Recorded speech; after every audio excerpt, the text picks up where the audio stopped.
Hi, folks. Terry Newsom, Behind Enemy Lines.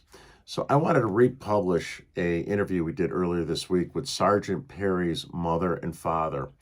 It's Scott and Rachel. It's a heartbreaking interview. Sergeant Perry, in the Army, was working like delivering Uber back in 2020 to make extra money. And then he got caught up with a bunch of scumbags from BLM. Guy named Garrett Foster, a terrorist piece of crap who was carrying an AK-47. And I know it's not funny, he's got a girlfriend that has no arms and legs in a wheelchair. And these terrorist scumbags use her to stop people at red lights. I swear you got to look into it yourself. And so they stop people and terrorize them. So Sergeant Perry was stopped. And then while he was stopped, all these scumbags, BLM, Antifa, got around his vehicle, hit his grill. One of the guys shot into his vehicle. And then Garrett Foster came up with the AK-47, aimed it at him. And Sergeant Perry, in self-defense, shot the guy, and the guy died. So the police who investigated the incident said he should not be charged because it was self-defense. But a George Soros Marxist prosecutor insisted on prosecuting him. And they left tons of evidence out. So you'll see I'm gonna post the story after this. The reason I'm sending this out, I am asking for your help. Can you either donate some money to them? They have a GiveSendGo, they have a GoGetFunding. Mother and father are Army vets themselves, and they spent $500,000 on his defense. They raised about $180,000 so far, which is great, but being that they're Army vets, they don't have a lot of money. It's their retirement. So can you please watch this, share this story, and if you can donate. If you can't, just share this over and over again and ask people to donate for him to help him. You'll see the pain in Sergeant Perry's mother's face. And it's just an example of how the judicial system is being taken over by Marxist communists. Perry should have got a medal. He should have been sent to Disney World, for shooting this terrorist in self-defense. And it's just heartbreaking to see that, because of political purposes, this guy was charged and indicted by a Soros Marxist prosecutor. So please, let's do everything we can to help Sergeant Perry and his mother and father. Thank you. There we go. Hey, hi, Rachel, folks. Scott. I don't hear your audio. Got it? There we go. We got you. How are you two, huh? So, hey, listen, this is Terry. How you doing, my Paul partner, Dravic? Nice to meet you. Paul, Army guy. Army guy. Yeah. And we're honored to have you on. I mean, it's not a... I feel so bad for you guys and your son and everything you're going through, and appreciate and respect what you're trying to do for your son, because I would do the same thing. And so hopefully, people are going to see this and try to help you guys. But instead of me talking about, I'd like to hear from one of you guys. Tell us about your son Daniel, what happened. Just a couple comments is that I these BLM scumbags in 2020. I went to January 6th peacefully. I didn't do anything wrong. I was labeled a domestic terrorist. I was with a police officer, right? I left before people went in, right? One of the reasons I went is because of the things I saw in 2020. I saw your son and what happened to your son, right?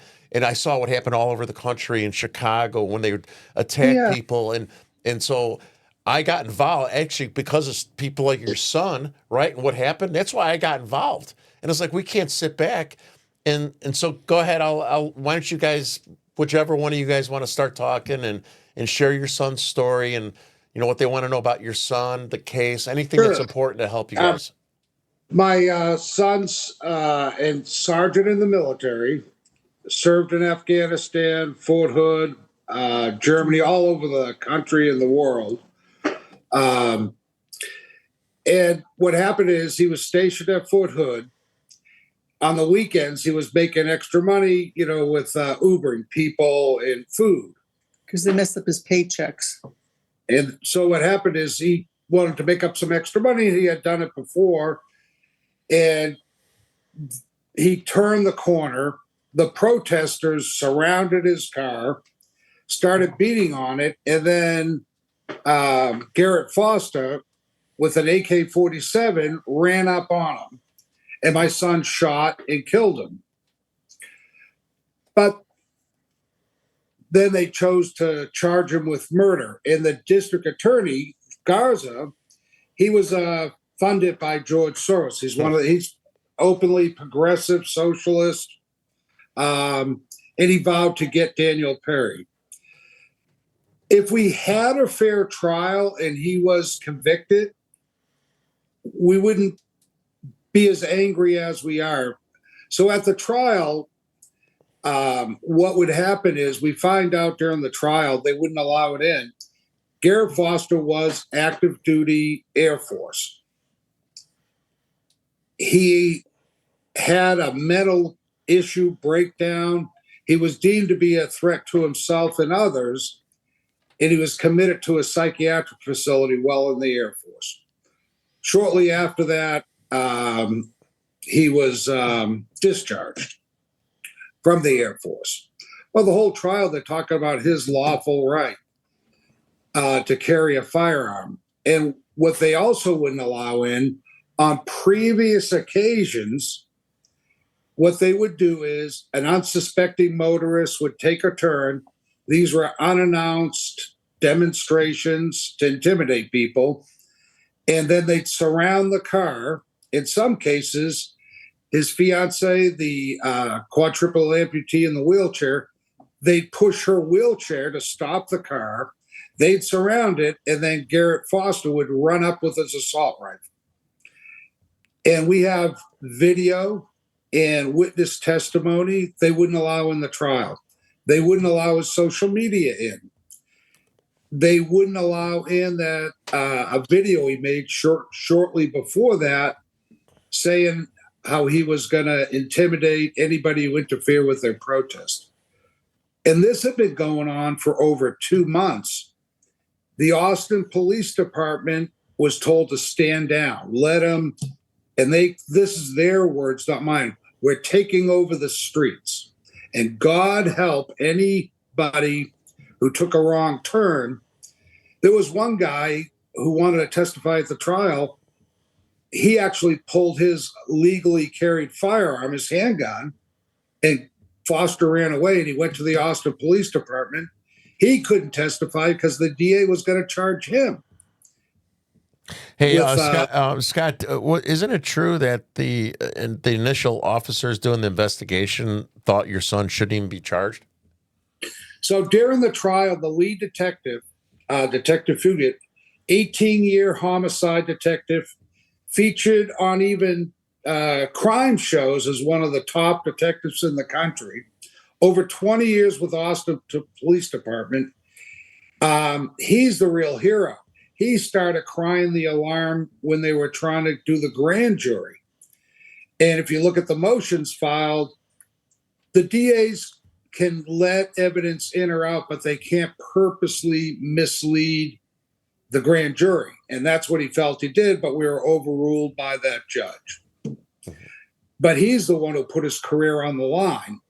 The jury never saw the police report, 897 pages, and we were not allowed to put it into evidence or even question the detective about his findings in the case. In the last page, the police, and this is not just one detective, this is all of them, ruled that it was justifiable. And if Garrett Foster had lived, he should have been charged. Because that's what they do. They would stop a vehicle and he'd run up on it. We have video, we have witnesses, not allowed in. In the ready position. So he would run up and the weapon was in the ready position. If you look at the video, you can see his elbow coming up. Yep. And so my son, that's what he is. He's a infantry combat. He was part of the striker force, and they trained in and out to react to the threat. He just didn't. What people forget is Daniel didn't go to Garrett Foster. Garrett Foster ran over to his car and brought up his assault rifle. Didn't others hit your son's car too, if I remember correctly? Well, first they do is they stop the car and surround the car. Yep. Then they start beating on it. And then their hero, the Garrett Foster, comes running up with his assault rifle at the ready position to terrorize, scare the hell out of it. And he even has an interview. He's there to intimidate and scare the hell out of them. So, the Austin Police Department asked him and told him, hey, the way you're carrying your weapon, something's going to happen. There's going to be someone's going to get killed. You know what Garrett's reaction to the police was? F you. And that wasn't brought into evidence, right? No. Well, that was actually in the transcripts. That was brought in. And even the the police officer testified, if he had raised the weapon to me, I'd have shot him. Because we had the position of the weapon. But both of you guys were in the military too, right? I'm ex-Army. My wife's ex-Army. Oh, my dad was He's Army, and so is our producer, Army. I'm the only civilian here. I was 1st Infantry Division out of Fort Riley, Kansas. How about you guys? I was biomedical engineering at the hospitals, and my wife was a nurse. Okay. Well, thank you. And so was his wife. My dad was a command sergeant major. Oh, it's in the family. Okay. Well, thank you for your service, first of all. And thank you for your son's service as well. So, so much of what you're describing sounds like political persecution to me. Obviously, we see a lot of that in the country now with the J6 people, the Kyle Rittenhouse situation up in Wisconsin during that time, around the same time with the riots there. And I was looking at some media reports. Did you guys notice any of how the media was spinning this? Because I found one of these have you ever heard of the Texas Tribune? Oh yeah, they're a liberal. Yeah, liberal rag, right? And correct me if I'm wrong, but Foster was white, right? He was Caucasian. Foster was white. So it wasn't even. It was a BLM. Yeah. LGBT. It was like a mix. Instead of one protest, it was like, let's throw 4 or 5 different things, and we'll all chaos, communists. Yeah, that's kind of the theme of our show today, is how the country's turning into communist because of the Democrats and their corruption. But for example, they had people there from Oregon or Seattle. They would hang out. So what would happen is, hey, we'll go partying with you guys this weekend, and we'll go protest. Right. So people come from. It's like a vacation for them. And obviously, Foster was on the side of the protest, right? He was protesting for. Yes. If you look at here's an article from the Texas Tribune. I'm just going to read the headline. Okay. Sure. Racist comments, threats Daniel Perry made before killing Austin protester. The guy was white. So this is a non sequitur attack against your son, and before we mentioned that the prosecutor who was trying the case was George Soros funded. We got a little bit of a problem. Yeah. We got a problem with that in our city as well with Kim Foxx. In our city, it was the Jesse Smollett case, right? Which was a total farce, right? That was Kim Foxx. That was a Soros funded. And George Gascon in L.A., he's the guy letting the murderers out, right? New York. So in New York, that's right. Just got beat up. That's right. Yeah. And let me ask you. So on that note, thank you for bringing that up, Terry, because that's one of the questions I wanted to ask you guys. Can you just describe how what your thoughts are when you look at this country and you see the kind of injustice that your son has gone through, with a corrupt prosecutor like that, not allowing evidence into the trial, things of that nature, and then you turn it on the TV or you look on Twitter and you see a bunch of illegals attack a police officer and then get let go without any bail, free to go, and that's it. They'll never have to come to account for their actions. What we realize now is 2 issues. One, I went to work the elections as one of the precinct judges, and I think the problem is we just go and vote. That's the only political thing we do, right? And that's about it. We go to work, we raise our kids, we're not out on the street. But the problem is, it would never happen to me. Oh, that happened to January 6th. That happened to Rittenhouse, that happened. It would never. And then when it happens to you, you're saying, why didn't I get involved? I'm part of the problem that these people were able to get voted in the first place. Right. And the second thing is, Texas is not like Austin. Yeah. If this has happened anywhere else in the state of Texas, You would never gone. this would never happen.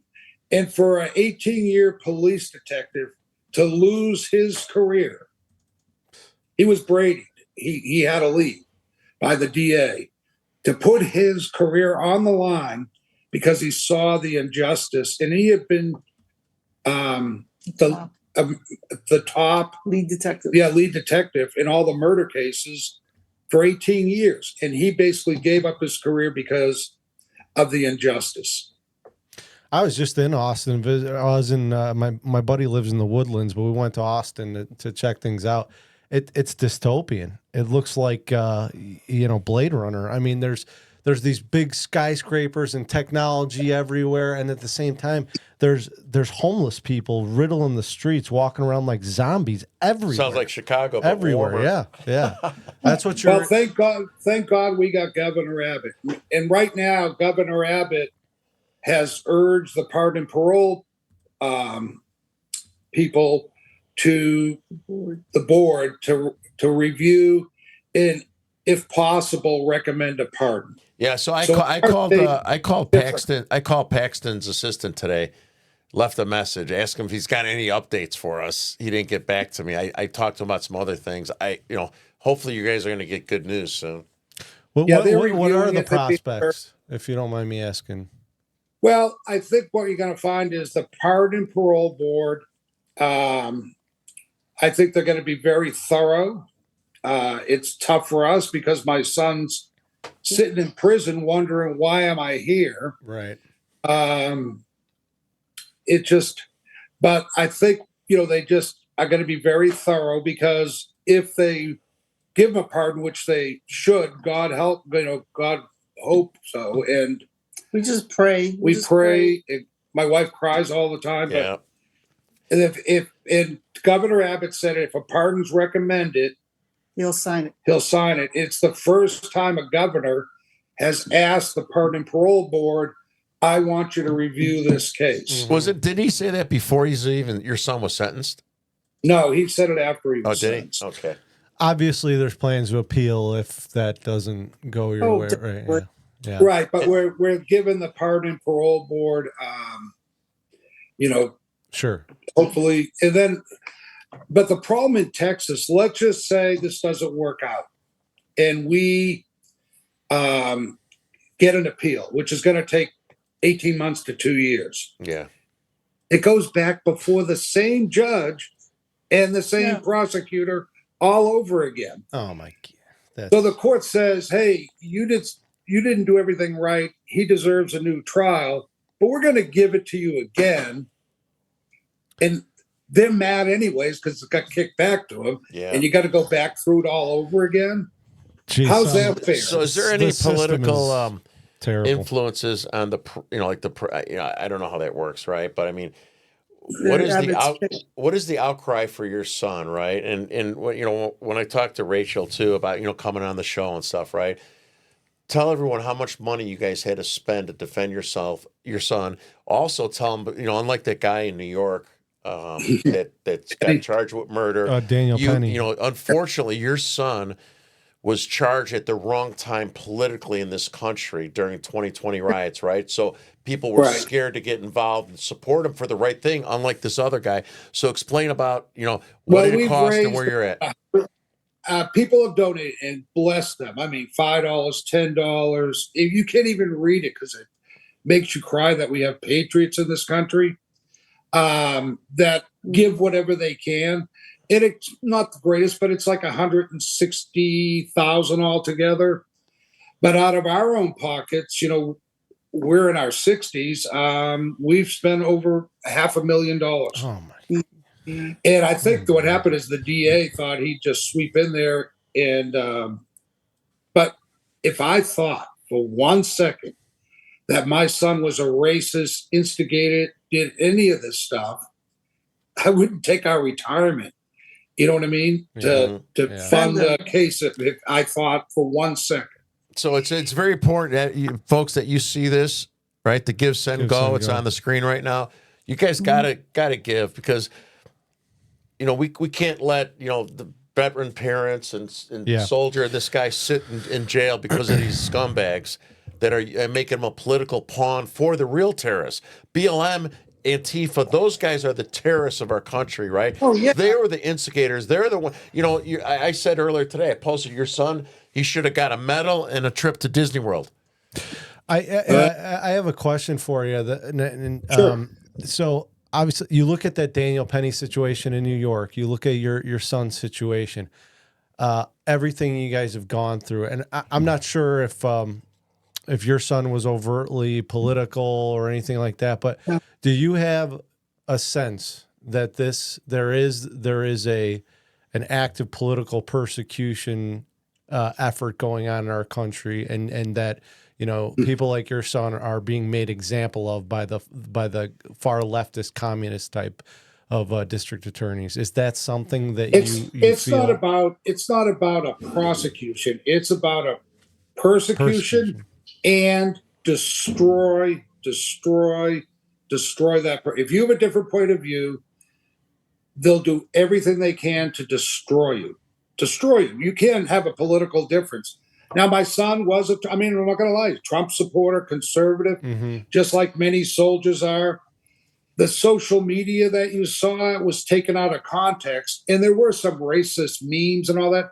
That was fellow soldiers, and they were black soldiers sending stupid stuff to each other. We know what barracks humor is. Yeah. We used to maybe give cartoons, but now it's all video. He didn't make these. It was just a bunch of barracks buddies putting stupid pictures. Scott, the Southern Poverty and Law Center did a 4-page hit piece on me because I started sticking up for porn, right?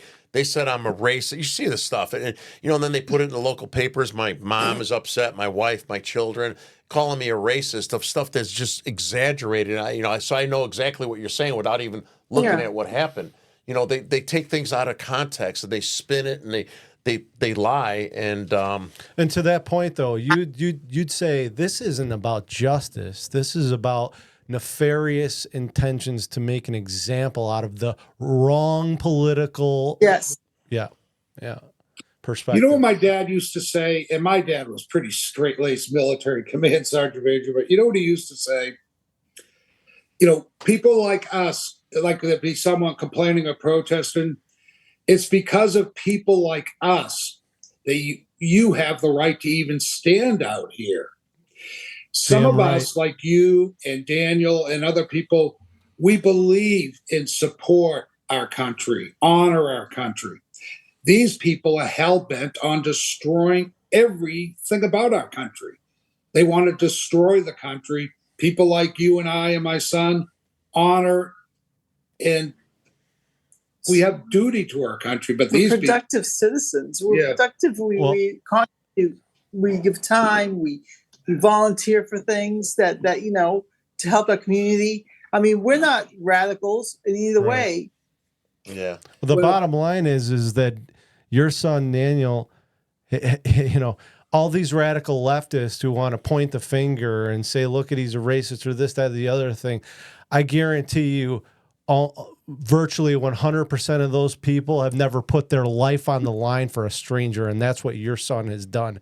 And so I don't take a lot of credence into any of what these radicals who are going after him are doing. It's strictly political. It's nefarious. It's evil. It's a communist. But at one time they were calling him like a neo-Nazi and all that. Oh, same here. He's my son's a practicing Jew. They wouldn't let him in anyways. That's how stupid it is. If that was me, I would have ran that guy's girlfriend over in the wheelchair and backed up over her, and then. I shouldn't say that. That's a joke. But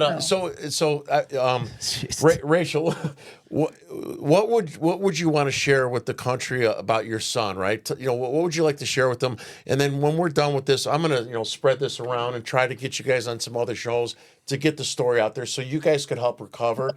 some of the funds you spent from your retirement to try to help your son and yourself recover that. So as a mother, what would you want the country to know about your son? First of all, the people who have supported us, we really appreciate everything they've done for us, whether it was monetary or just calling or talking to us about it. My family has no history with the judicial system. We don't know anything corrupt. We didn't think anything was corrupt in the Daniel Perry that was happening. I mean, well, that's our baby. I mean, he was an Eagle Scout. He is an Eagle Scout.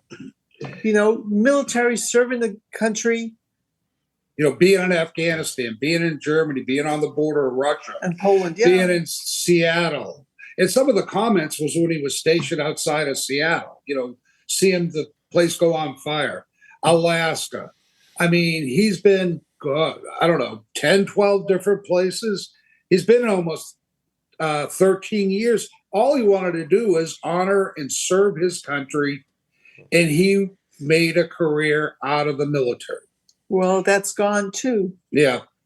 I mean, they ruined that career. You'd never be able to go back. If Trump wins, he'll be back. He'll go to Israel. No, the military, military, you know, discharges them other than honorable. So. Yeah. Yeah. They, you know, after all these years, he got a, you know, but hopefully, I think if this pardon comes true, and, you know, thank God we have Greg Abbott. If it comes to him, he said he'll sign it.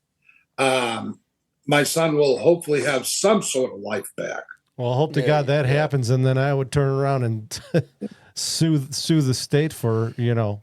Good luck with that. Yeah. So Scott, Rachel, you know, Paul and I promise we're going to do our best to get you more visibility that you guys deserve beyond us. And I'm going to share this. You know, I know we got lots of people watching it, and everyone that sees the GiveSendGo down there, please help. Please help. Even a little bit. I know my mom will. When my mom sees my 84-year-old mother, I promise she's watching Rachel. She's going to give some money there, and I know a lot of people will. And I'm so grateful you're here and standing up for your son.